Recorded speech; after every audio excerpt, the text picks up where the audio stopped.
Shocking news. USA bans Ripple XRP. XRP to $0. U.S. Representative Brad Sherman recently advised the Securities and Exchange Commission, SEC, to go after crypto exchanges that supported Ripple's XRP token. However, in a recent interaction with Fox Business journalist Eleanor Tourette, Sherman made another claim against the token. Welcome to the Finance Up channel. If you liked this video, don't forget to like it and subscribe to the channel. Do you think the analysts are right about XRP? Write the answers in the comments. Giving away 500 XRP at the end of the week.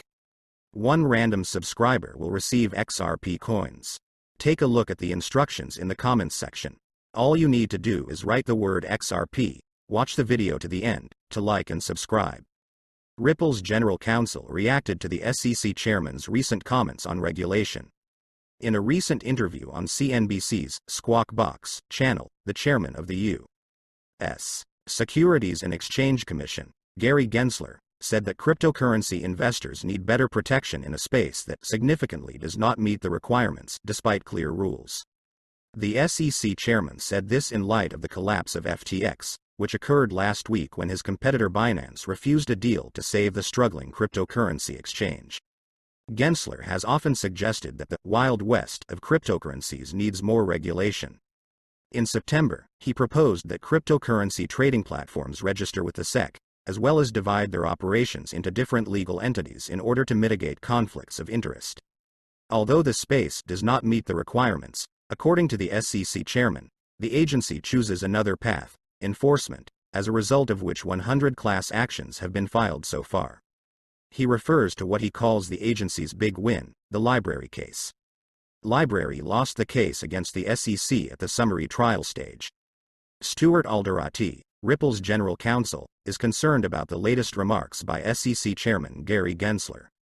The reason, he said, is that the insistence of the SEC chairman to elevate the agency's desire for power over effective regulation has caused serious financial damage. The only runway that's running out is these worn out, and frankly false, talking points from SEC Chair Gary Gensler.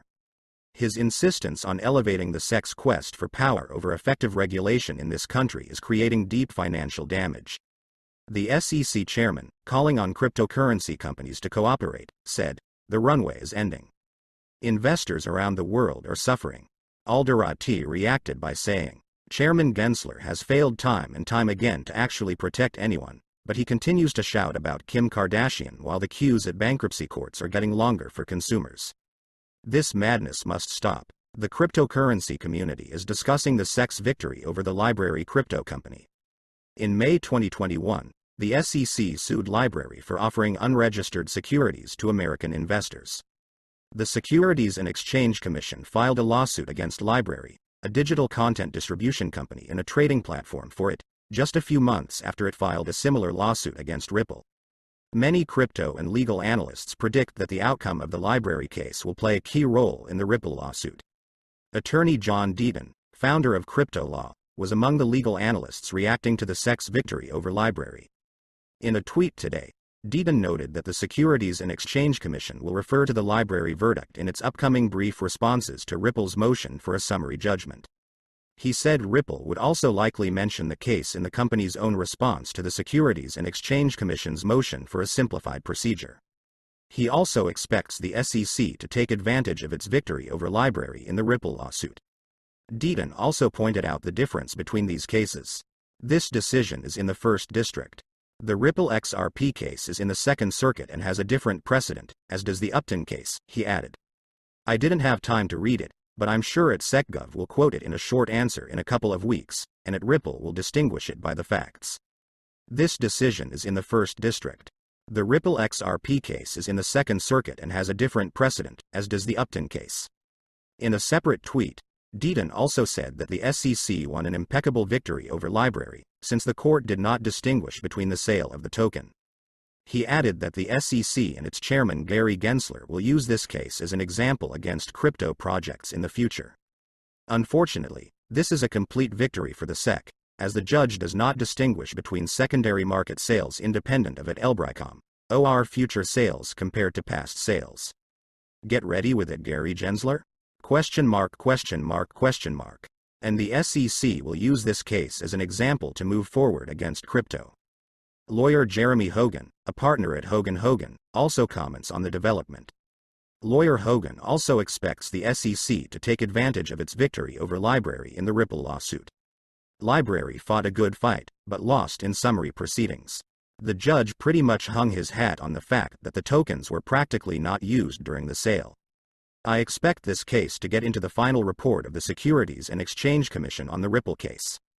The court added that the main problem with LBRY's fair notification argument is that it offers nothing other than its frank statement that this is the first time the SEC has tried to apply a registration requirement against an issuer of digital tokens that did not conduct an ICO. The court further stated that Library does not point to any specific SEC statement that companies should comply with the registration requirement only if they conduct an ICO. The court concluded, the SEC did not base its enforcement actions here on a new interpretation of the rule, which under its terms does not explicitly prohibit the relevant behavior. Instead, the SEC based its claim on the direct application of the respected Supreme Court precedent, which has been applied by hundreds of federal courts across the country for more than 70 years. While this may be the first time it has been used against a digital token issuer that did not conduct an ICO, Library cannot claim that it did not receive fair notice that its conduct was illegal. The SEC's approach to regulation through enforcement is not popular. But despite the unpopularity, until the laws are changed or the SEC suggests a more viable way forward, issuing tokens according to current models will remain a challenging task. The Securities and Exchange Commission is stepping up its enforcement efforts. This decision is likely to contribute to the development of this trend.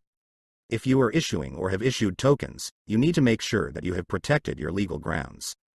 The first thing that comes to mind is Bitcoin, the leading cryptocurrency, and Musk's pet Dogecoin. Well, if everything is more or less clear with Doge, since it is already accepted as payment for some mask products, then you can only guess about everything else. Well, known crypto investor Anthony Pompliano claims that Bitcoin is the only means of payment that can process instant global microtransactions on a scale. Many Twitter users objected to this statement and said that the Bitcoin network can only process 7 transactions per second. If Elon Musk really wants to turn Twitter into a payment app, then Bitcoin is the only payment network that can handle instant global microtransactions at scale. Twitter tipping already allows users to send US dollars or BTC via the Bitcoin network, which is a natural extension. A well-known lawyer in the XRP community, John E. Deaton, called Pompliano's opinion clearly erroneous, adding that Twitter used its own Ripple token, XRP, for micropayments many years before BTC. In order not to be called an XRP fan, Deaton stated that he has more Bitcoin than XRP, and he was only trying to lay out the actual arguments regarding Ripple. I'm not sure why people say things that are clearly not true. The current price of XRP for today you can see yourself on the screens, and the trading volume for 24 hours is $1,294,436,065 US dollars. We are updating our XRP price in US dollars in real time. XRP has dropped 4.08% in the last 24 hours. Do you think XRP will be able to win the court and restore its former price? Write the answers in the comments. That's it for today. Thank you for watching this video to the end. If you liked it, then don't forget to like it and subscribe to the channel.